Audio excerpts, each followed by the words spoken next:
Hello, May. Hello, Sheila. Ay, wala akong beauty.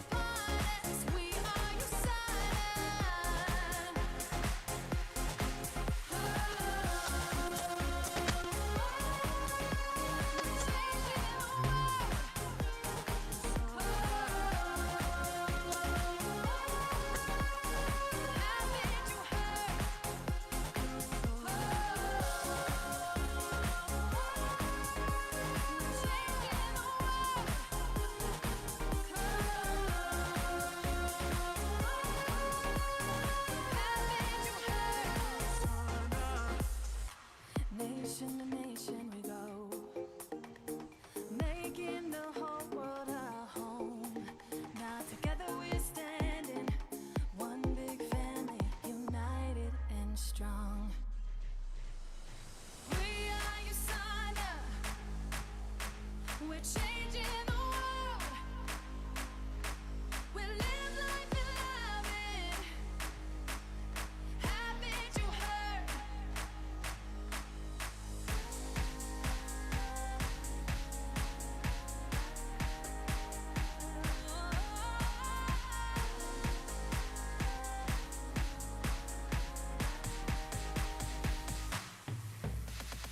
We are USANA, we're changing the world. We live life and love it. Haven't you heard? We dream of a place for all human race to be happy and happy for life. The future's upon us. We are USANA.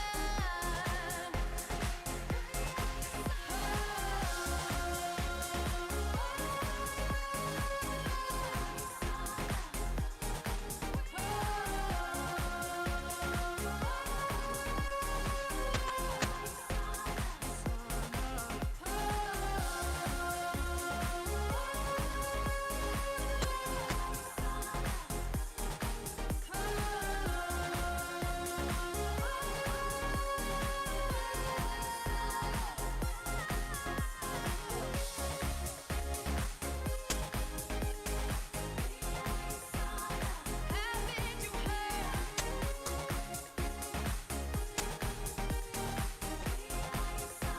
We're changing the world.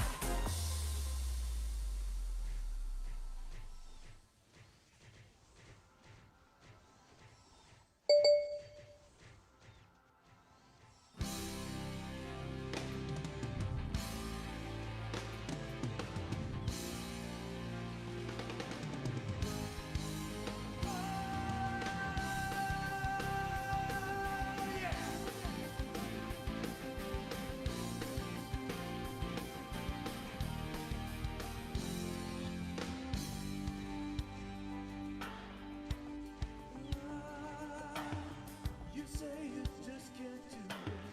You tried, but now you're back against the wall. You say there's no use trying. It's just too hard to get back up when you fall. Yeah. Stand up and try again. You got to undo it. Go on and don't look back. Finish line is where it's at. Yeah. Go for the goal. Just go for it.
Now turn the tape over for side 2.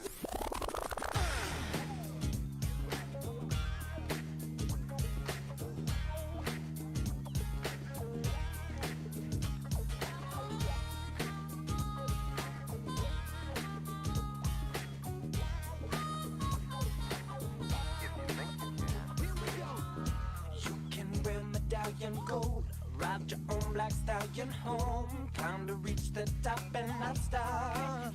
You can. Raise that C up to an A, make the great athletic play, find the perfect words to say. Think you can. You can rise above, reach your goal, be happy in your soul. It's not the color of your skin, it's your attitude that you win.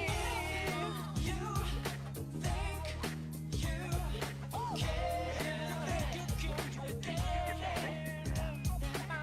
It's not your talent or your birth, not your wallet or your purse. None of these determine worth. You can. Grab your dream and then believe. Go out and work and you'll achieve. You make the difference that you see. You think you can. You can rise above, stay in love, reach your goal, be happy in your soul. It's your attitude. You think you can. If you think you can. What do you think about this? You can profit through inflation, redirect the nation. Doesn't matter what you've done before, makes no difference what the halftime score. It's never over till the final gun. Keep on trying and you'll find you won. You think you can. I know that you can. You think you can. I know you can. Oh, really know you can. You think you can.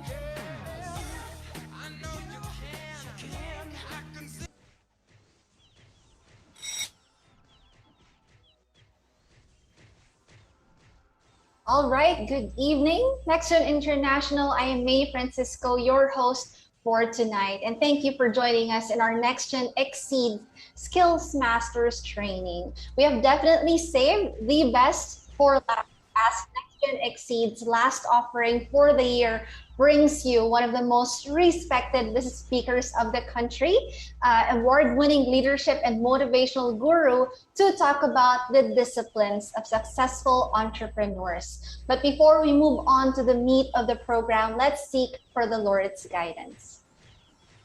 Loving Heavenly Father, we come to you tonight asking for your blessing as we gather together tonight for this important learning session. We pray for guidance, wisdom, and continued desire to find ways to excel in our work, and help us to work together, encourage and challenge each other to reach higher and farther to be the best that we can be. We ask this in the name of Jesus. Amen. All right, so I know everybody is very excited tonight to start, but before anything else, let me just reiterate some reminders to ensure that we will all have a very productive time tonight. All right, so first, let us feel free to communicate and engage with our speaker and other attendees through the comment section. We appreciate your comments and feedback, even on Facebook, but keep them appropriate and very professional at all times. Ready your notepad, your pen to capture important learnings and to also add to your excitement. Please prepare your questions because our speaker will answer them after his talk. Now that we are all set, without further ado, allow me to properly introduce our very special speaker for tonight. Of course, as you may already know, our speaker is one of the country's most respected business speakers in the Philippines. He's a successful entrepreneur himself. He is well versed in the manufacturing and retail industries, and he owns Success Options Inc. and sits on the board of Primer Holdings Incorporated. He has written 24 books and counting, and many titles have become bestsellers in our country's top bookstores. He also holds a segment in a radio program called Business Matters at DZFE FM 98.7, where he states his insights on business, values, and leadership. And tonight, he is also, of course, one of the most active personalities featured on podcast and TV online interviews. And his training, of course, through webinars for both public and private corporate clients have been well received. Ladies and gentlemen, please help me welcome the one and only Mr. Francis Kong. Thank you, May. I particularly like the description one and only. Parang one-tenth ng BIR tsaka MBI, ano, ha? So maraming salamat. Thank you very much for giving me your time. And it's always a pleasure to be with you guys. And my special thanks to Nath. Nath has been one of the most behaved students in my Level Up Leadership Masterclass. So if this were a school, I would have awarded him summa cum laude. And so tonight, thank you very much. And Nat has been a very good student actually, and he has contributed to a group. And can you imagine? We have 3 days of master class with some of the top people with NEDA, and sumasabay na yun si Sir Nat, and everything was just working out so well. So, your time is valuable, and thank you for investing your time with me. It's about time we stop saying spending time. Time is a resource you don't want to spend in, but spend on, but time is something you want to invest in. And that's what we have to make sure that that's what's going to happen tonight. Just like any business speaking, just like any business everywhere that has been affected by the pandemic, even in the industry of speaking and training, it has its fair share of challenges. The challenges have been accelerated and amplified, most especially now that we are confined within that small screen and in it smaller frames of people. Uh, some of the people may have their videos turned off. Kaya nga yun ang challenge. For speakers like me, you don't really know whether the person is there or not, whether they're listening or not, or whether they are watching Squid Game or adding to cart. Now, the pandemic has changed a lot of things, but it has also revealed a lot of things. You have probably learned a lot more about yourself in the last year and this year because crisis does that to you. Change moves so fast. Crisis accelerates the pace of change. And crisis is not just an accelerator, crisis is a revealer. This crisis is showing you and I some surprising things about ourselves. Some good, level of resilience, fighting spirit, some that requires also a lot of work and improvement. When the pandemic hit, the immediate word that was used by speakers is free. Nung tinitignan ko sa social media and everywhere, Nakpapanik ang mga speakers eh. Well, I don't blame them. You put yourself in my position. I'm used to doing about 300 talks and trainings and seminars and interviews and appearances every single year for the past 12 to 15 years. Suddenly, umpisa pa lang ng Taal volcano eruption, I had cancellations, most specifically in the southern Luzon part.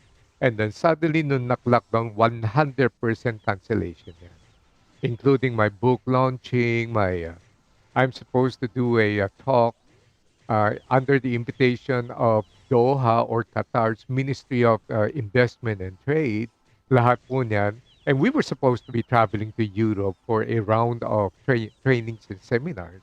Lahat na-cancel. Kaya nagpapanik din sila. And then, nung nakita ko, aba, everybody began presenting live webinar, free webinar, free here, free there. I just look at that industry and I say, oh my goodness, these people are in a panic mode. My boss, she's my daughter now, I work for my daughter. Rachel says, Dad, don't you do that. You are not a startup and you are not a beginner. Anything that is of value carries a price. Nag-free webinar sila because they're so afraid that they might be forgotten and they just want to make themselves there para makita and then hopefully land an engagement or two. However, what we suggested as we reflected over this, we have to go back to our existing clientele by providing encouragement, no business included, just to provide, you know, a pro bono 20 to 30 minutes video clips and then offering encouragement and quick tips on how to deal with the crisis. And many of the clients, by the way, appreciated it because that was the very moment of need and we offered it with no other intention. We were not there in order to get more business. We were not there in order to get ourselves known. But we realized ito yung mga kliyente natin they need help. So, if you try to take a look at both things, there's a difference in focus. One is focused on the need to promote oneself because of the crisis. The other one is focused on how we can add value to clients during their time of need. That is extremely important. The question now is, saan ka nakafocus? Oh, you might be in business, but you might not be focused on the real needs and the demands and the purpose of doing business. You may not be in business, but you may be focused on certain things that will not add value to you. So, and we are very thankful to those who provided free webinars actually. Bakit? May gamit eh. Because of the free webinars, began by training people to get used, began by these people who were so afraid that they might be forgotten and they don't have projects. What happened then was those free webinars started training people to get used and to be comfortable with training through webinars. It made my life and work easier. A few months after the initial lockdown, people now begin to get used to it. Two things I have learned from the experience.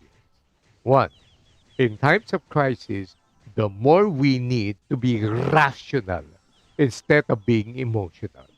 And so, we need the help of people who can give us sound advice. Two, the world has changed.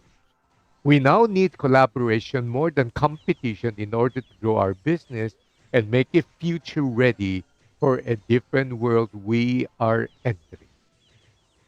Three, we need to add value because ang kliyente hindi lang yung source na tayo kikita, hindi lang sila yung ang tingin sa kanila pagkakakitaan. They are the purpose why we have business. So, we have to learn to care for them. We have to learn how to add value to our clients. You know what the results were? Clients came back and they're extremely grateful. They gave me even more projects once they were settled. They appreciated the gesture of care given them. What about those who gave free webinars na nakpanic? Well, they decided to do things for themselves, but they did not achieve their objectives and they are not doing very, very well today. And so there's a need to have a focused mindset than to think that we can do everything on our own. We need to have a focused mindset on how to understand how to do business, but the main subject and object and target of focus should be on the things that will add value not only to our ability to make money, but even more importantly, on how we will be able to improve the lives of our clients and to add value. So let me give you a little bit of what's happening right now. What is the pandemic anyway? I've always described the pandemic is simply an epidemic with passport that has gone global. Where are we now? From an epidemic in Wuhan that has become global, and Europe now is having a spike. Germany is having a spike. My son and my daughter in law just got back from Denmark. Denmark now is having a spike. And then we are now hoping that from the epidemic, it becomes pandemic. Now it should go into endemic. And by the way, the spike of the cases affected many of those who are not vaccinated. What is endemic anyway? Endemic is simply, as the Minister of Singapore would say, we have to learn how to live with it. Parang flu, parang coughs, and so forth and so on. COVID-19 has caused massive changes to the individual as well as the organization, such that you cannot expect culture to go back to its form. No, no, no, no, no, that's not gonna happen. Hindi na, hindi mo na dapat i-expect yung, you know what? When all of this is over, there's going to be no such thing. There will be no returning back to the way we used to do things, even when the virus situation improves. So, what's this, huh? And I want to prepare all of you for this. When COVID 19 happened, speakers began using the term, we are now entering the new normal. I was never comfortable with that term. I never used it. You have to forgive me, may pakapiloso po kasi ako eh. New normal? Well, I'm not sure about that. Anything that is new could not be normal, and anything that is already normal could not have been new. As a matter of fact, McKinsey Consultancy Company refuses to use the word new normal. What they use is we are entering next normals. In other words, we are entering different phases of change na akala natin magno-normal na yan and then magbabago na naman and then you go to the next wave of change. So, the crisis was not caused by an economic crisis. The crisis is caused by a health crisis. Therefore, it may be possible for us to assume that a health recovery can lead us back to an economic recovery. Doesn't it make sense? So, you begin to see bakit dito sa atin nangyayari kasi mass vaccination, binibilisan, and then people like me, I'm waiting for the booster shots. For some, the damage brought about by the responses to the crisis has brought irreparable damage to certain industries and companies. Jobs have been lost, businesses closed. In general, however, the recovery depends on how we prepare for it. So that is the situation. And now I'm going to share with you what I've been busy with. It's inexplicable. Something like 5 weeks ago, mataas pa yung cases natin. But my personal Spider-Man tingly sensation seems to point me to the direction of better future and better days coming. Kaya nga, as early as about 3 to 5 weeks ago, panay na ang reformat ko ng mga lesson plans ko sa mga training programs. And I have begun preparing new sets of training materials just to show you how this reflects the new reality that I'm expecting. I'm beginning to use words that start with letter R. Rally, rebound, recovery, renewal, restoration, revitalization. Why? I see possible good signs. Mass vaccination is there. Booster shots coming in. Opening up of the economy. I'm involved with a company with retail stores. That's why I would know. Ngayon pa lang, puno na naman yung malls. Ngayon pa lang sa Metro Manila, traffic na naman. Yung sales namin sa aming brick and mortar stores, yung retail, shut up again.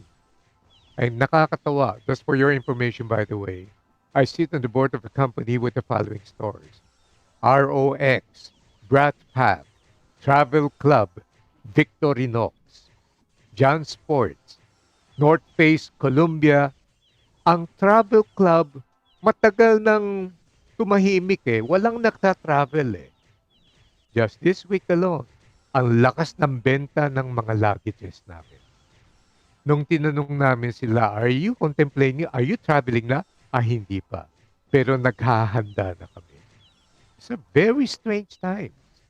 Next, quarantine total lockdown kung hanggat maaari, ayaw na ng gobyernong gawin yan.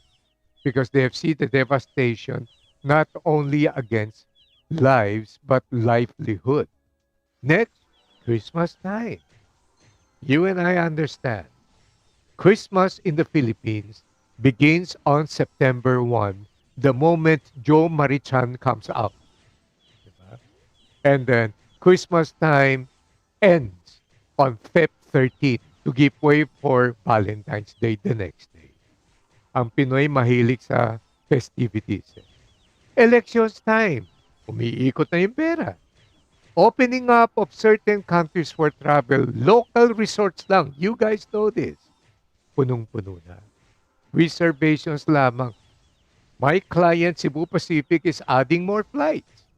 And so, hindi lang yon. This is the part that a lot of people do not know. The big Silicon Valley tech companies are building hubs right now, even as we speak, here in the Philippines. Amazon is building, Google is building. I became a brand ambassador for Ali Cloud.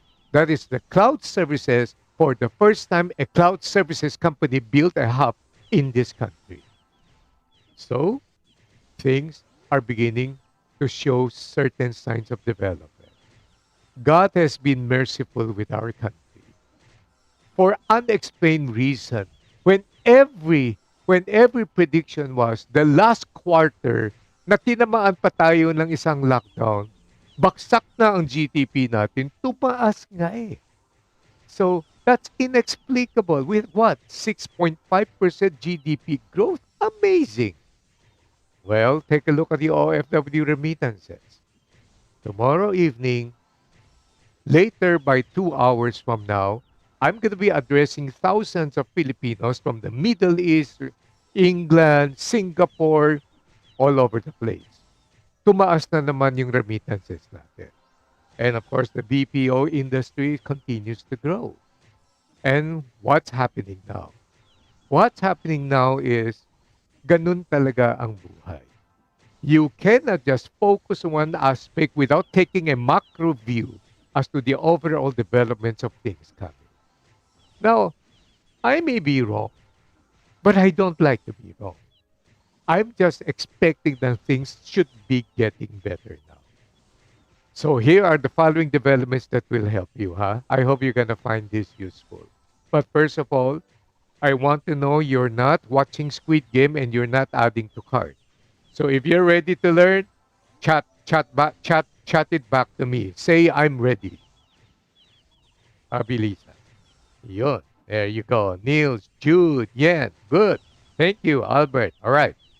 So, these are the following forecasts, these are the following projections, and these are the following things that are already happening and will be with us for a while. Although some wise guy says, business forecasting exists to make astrology look good. So, inaalas ko yung mga projections na yan. On the contrary, silipin mo naman. You think our industry is difficult? You should see the industry of feng shui experts and fortune telling. Maraming galit sa kanila eh. Akala ko ba you can see the future? Bakit something as big as COVID-19 was not in your crystal ball? Remember 2019? Ano ang prediction nila? 2020 will be the year of the rat. It's going to be very, very good for business. Remember? Yan ang prediction nila eh. Oh, nakatotoo nga naman, naging year of the rat. Why? We are all in hiding. Number two, we only go out to buy food. Number three, when we buy food, we store it in our house and eat it later. Tayo naging rats. Sila, ang laki ng problema sa credibility. Eto na, papalapit na naman tayo sa December and maglalabasan na naman yan with their own predictions and everything. I wonder what they have to say about next year. That's not my business. I'm not in fortune telling. Here are the following things that are happening. The office wants their people back. One thing that has happened in the lockdown is that people miss people the most. The bosses want their people back. Why? The boss missed the people. And there are many people who are working in the house, they want to go back to the office. Why? Is it because they miss the bosses? I'm not too sure.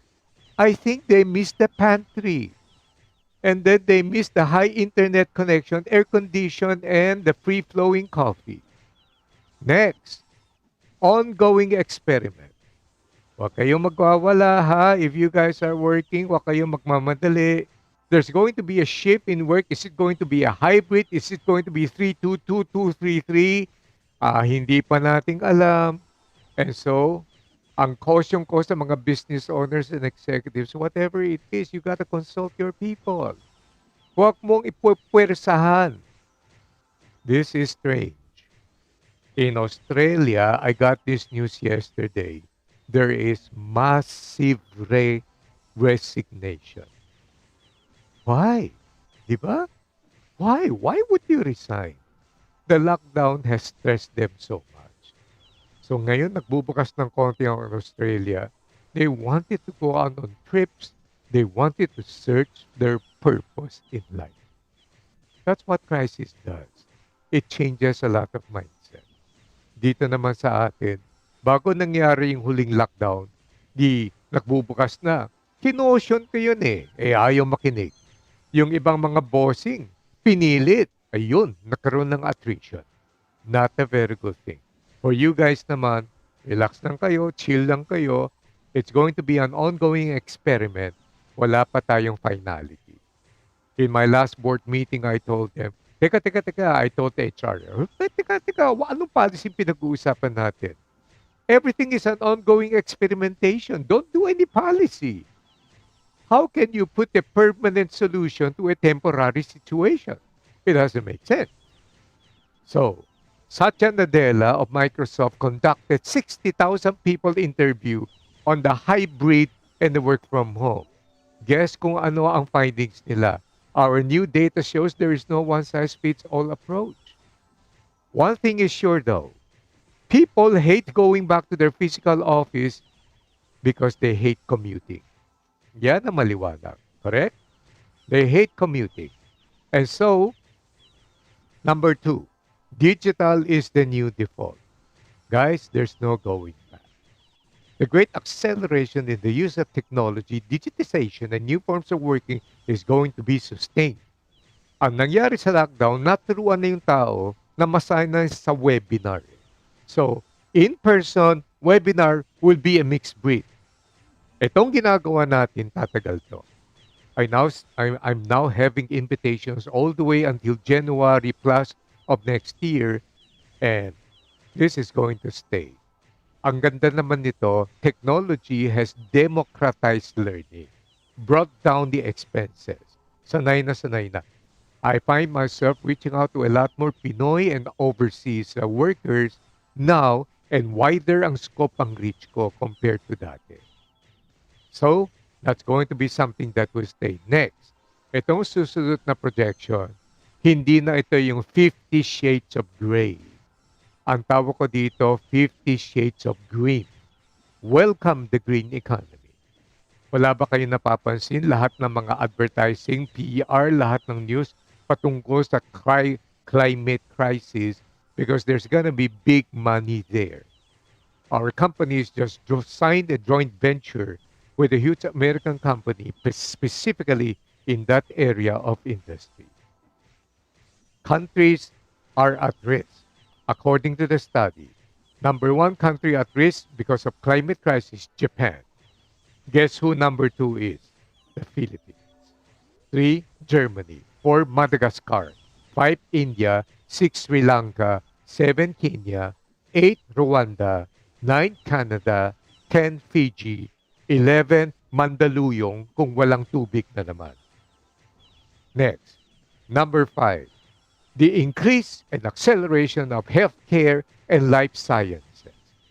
Kapag nakakapakinig kayo ng mga speakers nagsasabing, we are entering the fourth industrial civilization, an economy that is dominated by artificial intelligence, self-learning machine, and algorithm, and VR, and Internet 2.0, 6G, luma na yan. Hindi na tayo entering there. It's already happening. Ang excitement ngayon, wala na dyan.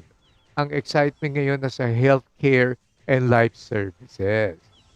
The acceleration of the vaccine against COVID-19 has put a lot of emphasis and money into the investment in CRISPR, gene editing, DNA sequencing, and so forth and so on.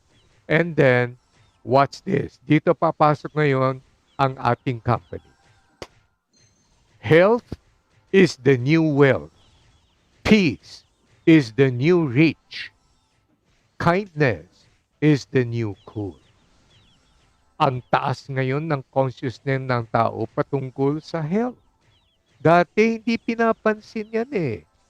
Dati we play Russian roulette with our health. As a matter of fact, a lot of young people would abuse their body. Pero ngayon, naintindihan na ngayon ng tao, importante pala ang health. And then, ito ang dagdag ko. Health is the new consciousness. It is also the new luxury. My goodness. Our products are not cheap. Correct? Mahal siya.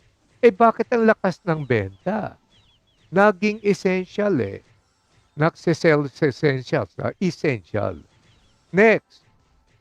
I was given a machine from Singapore. Buti na lang, ginawa nga akong brand ambassador. This machine now turns water into antioxidant. This machine cost 235,000 pesos. And then, Korean company came up with a small appliance. Binili ko lahat ng family members ko eh. This mask cost about 9,500 pesos. The battery pa, meron pang ventilador, support and so on. Therefore, health is the new consciousness. Health is also the new luxury. And guess what? This is going to be accelerating. This will grow even more. Because people now are conscious. Some people are sitting on the fences and thinking, pasok kaya ako dyan sa next gen na yan? Okay kaya yung vitamin supplement na yan? Well, I've got two things that you might want to consider. Number one, the aging population. Tumatanda na kasi ang tao ngayon all over the world. Number two, this black swan event called COVID-19 and the constant projection that this will not be the last health crisis that the world will ever experience. 6. Government's involvement and increasing role. Mas malakas ngayon ang involvement ng gobyerno sa negosyo. Siyempre naman. This is not just happening in the country, this is happening all over the world. Why is that so? It's a different world eh. Nagbago na ang mundo. Eh di syempre, iba ng sitwasyon, kailangan may mga bagong regulatory na papasok. Kaya nga, yung FDA, itong mga DTI, itong mga government institutions and everything else, they will have to come up with new regulatory requirements, most specifically where? In fintech. Ang lakas ng development dyan. Next, Think of the word phygital. This is going to be huge. This is the combination of physical with digital platforms and equipment. Now, kaya kami, nagbawas na kami ng tindahan. From 400 in the Philippines plus Asia Pacific, we've reduced this to only 200. But we are not believers of the naysayers and the doomsayers that says retail is dead. Brick and mortar is down. No, no, no. You don't understand what you're talking about. Let me give you an argument kung bakit ang retail malakas pa rin. Number one, in the Philippines, we don't have museums. We don't have parks. The mall is the center of family activities. Am I right? So there will always be traffic there. Number two, the millennials have experienced old style shopping inside the store, but not the Generation Z. They're gonna be excited in trying it out. So, kung yung nakikita mong litratong yan, luma na yan. Nobody wants to wear those bulky, ugly, super big things na mukha kang Martian or alien. That's why, watch out, ha? Etong si paring Jeff, si paring Larry, si paring Mark, saka si paring Tim, nagmamadali na sila. Jeff Bezos of Amazon, Larry Page of Google, Mark Zuckerberg of Facebook, in collaboration with Ray-Ban and Tim Cook of Apple, is now rushing the marketing of what is now called smart glasses. So ang mangyayari niyan, si May papasok sa tindahan namin habang hinahawakan niya ngayon yung mga produkto namin, yung salamin niya naka-hook up sa kanyang machine, pwede na siya mag-canvas voice recognition. Magkano ba ito sa ibang sources? That's going to happen.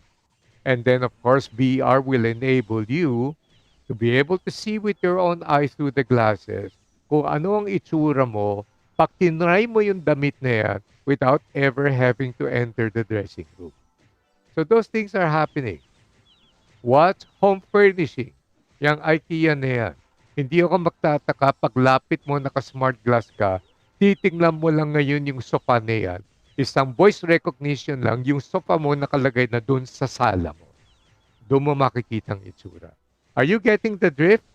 We're entering there. Doon na tayo papasok. Next, think metaverse. Facebook, think metaverse. Microsoft. Anong gusto nilang gawin? Ang gusto ng mga to, habang buhay na tayo sa virtual dahil lalakas ang kikitahin nila. Sa virtual ka na, manunood, magbabayad, magsusubscribe, gagastos. Guys, as early as now, don't allow yourself to be encaptured by things like this. You have to be very careful. Life is reality. It's not virtual. So, next, restructuring of corporate portfolios. Are you guys still okay with? Are you still with me? Are these things helpful to you guys? Yes. Kasi introduction pa lang to eh. Bukas pa yung main lesson. But you and I, as business people, we have to understand our surrounding. We have to see the world and we have to see where we're going. So, next, restructuring of corporate portfolios. For many of you who work in the offices, huwag kang magugulat. Pagbalik mo sa opisina, baka iba ng may-ari. Nabili na o may binili na kayo. So, every time there's mergers and acquisitions, there will be a revamp in organization. Guys, just a warning. Huwag mong sasabihin na hindi ko kayo winner. I am preparing lessons because I can sense out of my many years, 30 plus years of experience, we are entering a world wherein there will be massive changes happening in the business organization, almost to the same intensity and scope of what happened in the 80s and the 90s when the personal computer entered the picture. Those were the days ang lakas ng change nung araw. So, we are entering a similar phase, albeit it can even be intensified many, many fold. So don't be ano ha, don't be shocked right now, even as we speak. I have one huge organization, an entire department is being broken apart. Hiniwalay na. Tapos iba na ang nilagay na lead, iba na ang ano, because things are different. For some of you who would not understand, and there are many who don't understand what's happening, stress na nga sila itong 20 months na to. Pagpasok, dagdag stress pa, they might not be able to know how to handle it. Next, supply chain. Geopolitics is part of that. Logistics are now very challenging. Kitang-kita na nangyari to eh. Marami mga negosyante, kararating lang ang in-order nilang mga produkto na costume for Halloween. They miss Halloween. Luging-lugi na sila dyan. Marami akong mga kilala mga business people, lalo na yung mga homegrown lang, naghihintay pa ng produktong delivery dahil yan ang pangbenta nila ng Christmas. There's a very, very high possibility na madidelay yan. Geopolitical tensions, trade wars, delays in importation and transaction, unpredictability of consumer needs and wants, and guess what? Shortage in computer chips. We currently are in need. We are ordering 5 units of gamer's laptop. Yun ang ginagamit namin dito eh. Kaya mas mabilis, mas powerful. We can't get one. So, I don't know, baka malaki ang discount hinihingi ko kaya wala akong stocks. But we can't get one. Hindi ito katulad ng dati. There are car companies in America that closed down because they don't have enough chips. Apple has to stop manufacturing their iPads and use the chips for their iPhone dahil mas malakas ang kita sa iPhone. And then this is one area that you would love, you would appreciate. Saving.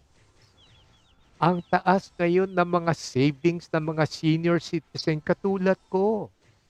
Eh bakit? Hindi lumalabas yung mga anak namin, hindi kami nagta-travel, hindi kami gumagastos sa mamahaling restaurant. Kaya ngayon, yung mga revenge dining, revenge entertainment, revenge travel, kami yan nangunguna. So para sa mga magagaling, ang tinatarget nila, yung mga may edad. Alam nila sila yung may pera. And at the same time, dito ako pinapagalitan ko yung mga marketers. Sabi ko, pag nakikita ko yung mga billboard nyo, yung mga binebenta nyo, anti-aging cream, anti-wrinkle, ang mga modelo nyo, mga 16-year-old, napaka-unfair naman. Siyempre, pag 16-year-old lang yung model mo, wala pang wrinkle yan. Eh bakit hindi kayo gumamit ng mga senior citizen katulad namin? Isa lang naman lang reason. Walang bibili. So, these are the situations we are going through right now.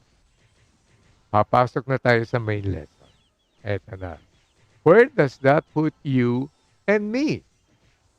Well, every successful entrepreneur I know, they are so aware. Alam na alam nila kung ano yung nangyayari. Nakpro-project pa nga sila. And then, I don't know if Sir Nath remembers what happened this morning. Ang tanong ko nga sa kanila, bakit nasurpresa ang bansa natin with the projection of the last quarter na gumanda? Tandang-tanda ko yung sinabi ng director sa NEDA kanina. Sabi niya, kasi from aversion of risk, ayaw gumastos yung iba, we have now translated ourselves into the management of risk. Tapos vaccination tumaas, and then the economy opening up, and then people now are willing to live with the pandemic. Hindi na naka-lockdown. So these are nothing but good signs for us. However, even though with the bright spots happening, let us just hope and pray and wish and desire that it becomes an endemic. For all you know, I may be wrong. But I wish I'm right. And we have to pray that this will be the situation. Even when the bright spots come, you and I will still have to exercise successful disciplines that entrepreneurs have no matter what the times are.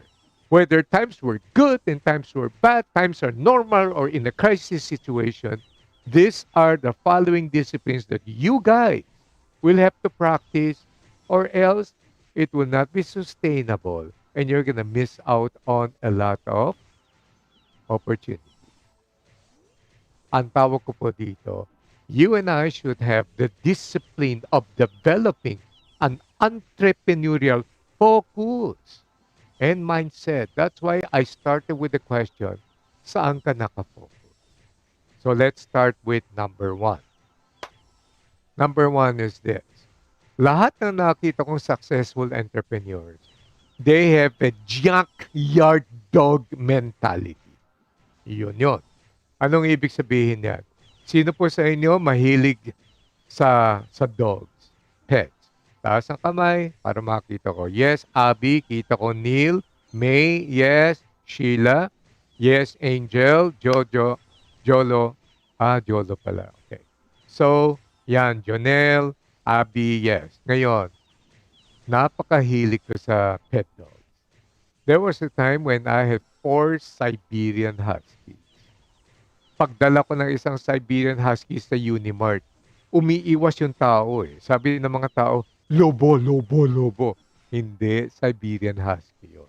Kasi during those days, hindi pa masyadong kilala. Nung lumipat na kami, nawalan na ako ng terrace. Lumipat kami sa mas maliit na lugar. Nagkaroon ako ng chewy, 3 chow chow. Ang hirap, grabe, i-maintain yung chow chow. Yung huskies, pag sinabi mong Gustav, ganun. Yung chow chow, pag sinabi mong chewy, grabe, royalty eh. Napakatapang. Ako nga nakagat eh. Do you know that chows are fighting dogs in the royalty? Kings use chow to fight each other. Parang pinapasabong sila ha. Kaya ganito sila katapang. No? Snappers ang chows. Correct. Kaya nung minsan dala ko yung chow sa BGC, nilalakad, dumating yung friend, yung tatay ng kaibigan ng anak kong Koreano. Sabi niya, oh, so cute. Tapos, pinipisil-pisil yung pisngi ng chow. Nagpe-pray ako, huwag mong kakagatin, huwag mong kakagatin. And so, that's chow. Pagkatapos, so, they all passed. Napunta naman kami sa French Bull. So, Frenchies naman. Nagkaroon kami ng 3 Frenchies. And now, I still have 1 Frenchie and then my son has a Corgi. So, talagang huling-huli mo na mahilig talaga kami sa dog, right? Right?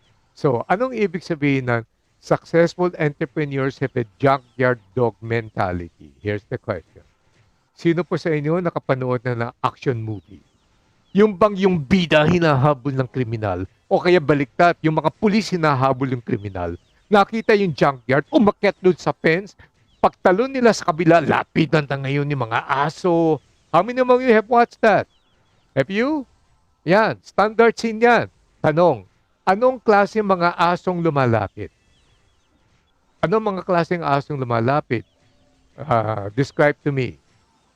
Yan, Rottweiler, di ba? Doberman. Bakit Beethoven? Mabait yun eh. Hindi, teka. So ano pa?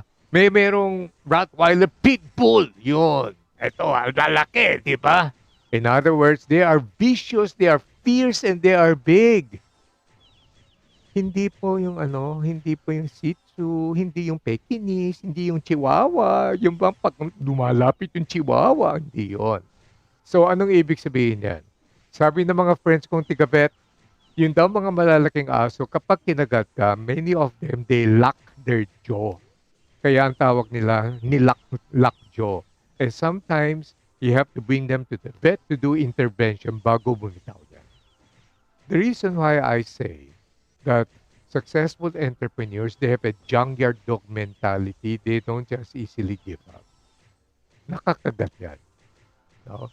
Now, I don't mean na this is toxic positivity without understanding reality, pero they understand. Here's a very important philosophy that I'd like to share with you. Business is seasonal. Business is cyclical. There are tides of business. Hindi po pwedeng lahat ng oras kumikita ka. Hindi rin pwedeng lahat ng oras nalulugi ka. Magsara ka na. Hindi na para sa'yo yan. So there are tides. Let me give you an example. Kaya ako, sanay ako dyan eh. Galing ako sa garments. Not many of you will know this. In 1985, I invented a local jeans brand. Sumikat. I made jeans, I made jackets, I made shirts. Joe Marichan was my model then and the maneuvers. The brand is called Company B. If you're familiar with that. Sino po sa inyo nakaka-remember pa ng brand na yan, Company B? Yes, yun. Yung pong mga naktaas na kamay katulad ni Neil, mga kabatchmate ko yan. Di ba? Hindi, joke lang. Sugi siya. And so, eto yun ha. Bibigyan kita ngayon ng dalawang trade secret. For every 10 designs na nilaunch ko sa merkado, I expect 7 designs to fail. But the 2 to 3 designs na lumakas ang benta, ang tawag namin dyan, saleable design, di ba? Pag lumakas yan, hindi lamang yung kumikita ko para bawiin yung lugi ko dun sa 7, pero kikita pa kami. That's why when people ask me, what's your business? Manufacturing of jeans? Sabi ko, no. I'm in the business of managing failures. Kung yung 7 na yan naging 6, mas lalaki kita ko. Lalo na ako naging 5. Bihira lang mangyari yan. Pero nangyayari din. Next secret. Pagpasok ng August, maraming nababaliw na mga kalaban ko sa larangan ng garments. Why? Baksak ang benta. Rainy days. July, August, September, flood pa. Bagyo, baha. Haven't you noticed? Your psychology in dressing up is greatly affected by the weather. Maraming hindi nakakaintindi yan. Kaya pag naglalabas ako ng design, inaaral ko ngayon yung environment. May mga months maglalabas ako ng mga kulay na alam kong akma. May mga months hindi ko pwedeng ilabas yung mga kulay na yan. Inaaral ko talaga to. That's what entrepreneurs do. They study every aspect of the business, from advertising to psychology to consumer behavior to channels and operations. Inaaral yan. Pedal pushers, correct, Angel. And so, ganitong nangyayari. Pag August, walang bumibili. Nagwawala ngayon yung mga kalaban ko. Kaya doon mo makikita, sale, 20% off, bawat isang pants, mayroon pang free towel. Ano ba? Anong kinalaman ng tuwalya doon sa pantalon na yan? Kung ano-ano. Ako naman, pagpasok ng August, wala na ako dito. I'll fly to Italy. I will fly at least man lang Japan. And then I'll go to Italy. I'll go to, what's this? I'll go to some Scandinavian country that's better known for their fashion and everything else. I'll do my research. Di pagbalik ko, may kargado na naman sa utak ko yung mga bagong design. Excited na naman ako. Sila naman nagwawala. Kahit anong gawin mo yung season na yan, hindi ka talaga bebenta eh. Pero pagpasok ngayon ng start of October, makikita mo nag-i-spike up na yan. October, November, grabe, December, yung benta namin sa isang tindahan in one day is equivalent to 2 weeks in an ordinary month. Kaya dapat nag-i-stock up na ako ng inventory. This is the reason why I understand perfectly that there are ebbs and flows, tides continue to change, business is cyclical, business is seasonal, kaya hindi ako nagwawala. What about COVID-19? This is one of those times. Matagal na tayong walang pandemic eh. Crisis of this massive scale. Ito pumasok. But one thing I've known is that the tides will change. This is not the end of the world. COVID-19 is not a death end, it's a detour. Kaya chill lang, relax lang. Hindi ako bumibitaw. As a matter of fact, we're investing. My daughter boss who's with me, Rachel, is investing. She's now coming up with new products next year for training. We have invested in this material. I hope you get it. Ang problema ngayon, ay gusto kong pumasok sa business. Pero unang presentation pa lang ng USANA products, at pagkatapos sasabihin ng processor, ang mahal naman yan, hindi ko kaya. Ay, ayoko na, ang hirap bumenta. Ano ang common expression na, this job is not for me. Oh, have you ever heard people say that? Sige nga. Have you ever heard people say that? This job is not for me. Kapag nilalapitan ngayon ako ng mga taong nagsasabi, this job is not for me, ang sagot ko sa kanya, what job is for you anyway? Sige nga. Look, how many among you are mothers? Taas ang kamay. So we don't have time for chat. Yun, marami, di ba? Yan. So here's my question. What age does a child begin to walk? Ilang taon na sila naglalakad, natututong maglakad? 1 or 2, 11 months? Correct. Pinapanood ko ngayon yung apo ko eh. I now have a grandson. I'm a grandfather. I have officially entered the apostolic mission. So, sinisili ko yung anak ko, yung apo. Yung unang beses pa lang maglakat yung bata, natutumba o hindi? Yes. Bakit? May nakita na ba ko yung baby nung pinanganak, biglang tumatakbo? Ano palagay mo sa kanila? Tiyanap? Di ba? Labo. And so, anong ginagawa mo pag natutumba? Pinupulot. Binabalance. Tinetrain. Next attempt. How many steps? Maybe 2. Two steps na. Natutumba? Of course. Oh, nung natumba, anong ginagawa? Pick the child up. Balance it. Wash, rinse, repeat the process. Next attempt, what? 3, 4, 5. So here's the question. Have you ever heard a child say, I don't think walking is for me? Duh. Labo. Lahat ng bagay sa buhay, mag-uumpisa ka, mag-i-stumble ka eh. And that's why the junkyard dog mentality is the true essence of one who is withstanding the efforts and the trials of entering business. Without which, I think you better work for something safer for you. That means wala kang tolerance to meet and endure the trials that will come. Maybe that's not cut for you. But I've got news for you. If this business is not cut for you because ganun ang attitude mo, I don't think there's much that would be available for you anyway. Everything we do entails risk.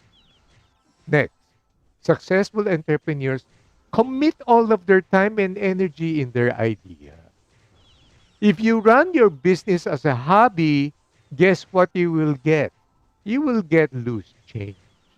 But the bigger loss here is that you will never get to discover your potential for bigger business success. But if you commit your time and energy into your business, it does have a chance to grow. Simpleng-simple. Alam ko na yan. So when my son Brian and his lovely wife Maxine, they're out in Europe, alam ko na yan.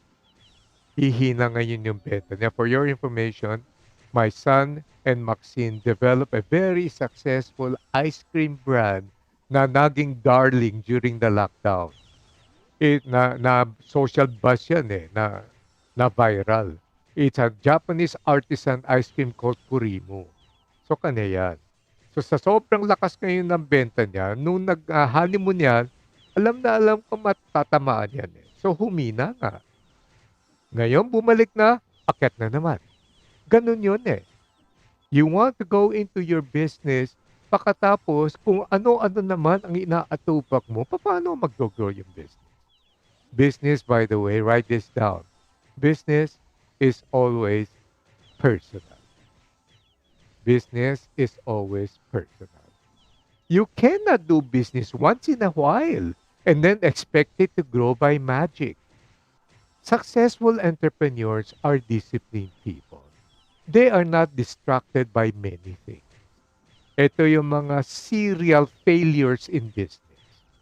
Anong ibig sabihin niya? Pasok sa dito. Oh, maganda yan. Pasok. Mamaya. Oh, ito mas maganda. Pasok na naman ako dito. Eh, wala silang focus eh. This is a lesson I learned many, many, many years ago from an insurance company president who told me. Alam mo pare, itong mga grupong to, laging panalo yan. Year after year, awardees yan. Itong grupong to, tsamba. Pag na-award yan, minsan lang, minsan hindi. Itong grupo to, naku, milagro yan pag nakakakota yan. Sabi ko, bakit po? Nalaman ko kung bakit eh, sabi sa akin ng president. Noong minsan may pinatawag ko kung isa, kakausapin, nagmamadali siya, years ago pa yan ha, yung briefcase niya nahulog. Nung nahulog yung briefcase niya, nakbukas. Aba, nandun ngayon yung brochure ng Avon, brochure ng Natasha, brochure ng kung ano-ano. So, ang iniisip niya, sideline ako dito, kikita ako, sideline ako dito, kikita ako. Pag pinagsama-sama mo, malaki kita. Hindi, it doesn't work that way. Ngayon, silipin mo ngayon, yung ginagawa din ng ibang speaker and trainer. Doon ako nagtataka eh. Sabi ko, how can this guy accept invitations outside this person's field? Basta may imbitasyon, kukunin niya eh. So suddenly, this guy now is teaching on sales, mamaya konti, teaching on finance, mamaya konti, teaching on leadership. Sabi ko, how could that be? Today, when you look back, you ask that person, or you ask people or the clients, what is he good at? Not sure. He's good at accepting invitations. Yun na lang ang competence niya. I've had a lot of invitations for me to speak in marketing. I marketed the local brand sumikat. Ayoko. Gusto mo marketing, I'll introduce you to somebody else. I've had people invite me to speak on finance. I know a little bit about financial investments. I don't. I'll refer to someone. I'm going to concentrate on leadership, attitude, excellence, inspiration, parenting. Yung pa rin. All throughout my years of life, doon ako nakabukod. And then why? Because it's my core competency. And the more, because this is my core, I'm gonna make my core even better than before every single day of my life. Why? Ito po ang natutunan ko kay Jim Rohn. If you do good in your work and your job, then you may earn a living. If you become excellent in your work and in your job, then you can earn a lot more. But if you happen to be the only one who can do what you do, you earn a fortune. In other words, you become a specialist in what you do. Gamay mo na, alam mo na, creative ka na eh. You know how to do. Until today, I'm still reading up and learning on leadership and communications and support. So focus, write this down. This is important. Focus is the new intelligence. Yun. Because there's just so many distractions. Nung panahon ko, nag-uumpisa ako, wala masyadong distraction. Ngayon, ang hirap. Nandiyan na si Squid Game, Art to Card. Nandiyan pa ngayon yung mga kung ano-anong lumalabas dyan. Number 3, successful entrepreneurs like working with people. When you sell, you deal with people. When you buy, you deal with people. When you lead people. And when you manage, you still deal with people. When you deal with your partners in business, you still deal with people. Here's the truth. Pagdating sa prospecting the new customers, there is very little relationship for you at first. But your prospects will love your product when you relate to them, and they will begin to like you more and love you more, such that they will love the opportunities you offer them, and they would want to share the love with others too. It all begins and ends with relationship. Kaya nga, business is personal eh. It's all about relationship. It's not, alam mo yung lumang cliche, ang samang pakinggan, just get the sucker to sign on the dotted line and we're in business. Walang ganyan. It's always a building up relationship. Kaya nga, during the lockdown, hindi kami namibigay ng free webinar. Pero namimigay kami ng free encouragement because the motive was really there to help them, not for them to remember us or to get us for engagement. And this is also why you stay in touch with your people. You like networking with people. You learn from them. You share ideas with them. You mentor each other. And then you offer opportunities for growth. You gotta have good people skills. This business, actually, USANA trains you to become better. Walang tigil lang training, grabe. Tuloy-tuloy yan eh. In many other companies and industries, bihira ka magkaroon ng training. Usually, yun lang mga managers ng mga matataas ang may budget for training. And this is also the reason why so many people now in this business have overcome their shyness. They have become confident in meeting people. In after a seminar, may lumapit sa akin, napakagandang, bright and intelligent lady. Sabi siya, but Sir Francis, I just don't like people. What should I do? Ang sagot ko, get another life. You might want to work in a funeral parlor because nobody complains inside. Are you kidding me? So, next question. Should I leave my company now and then work for USANA and Next Gen full time? Ang sagot ko, do not leave your day job. Why? Your day job allows you the ability to do networking.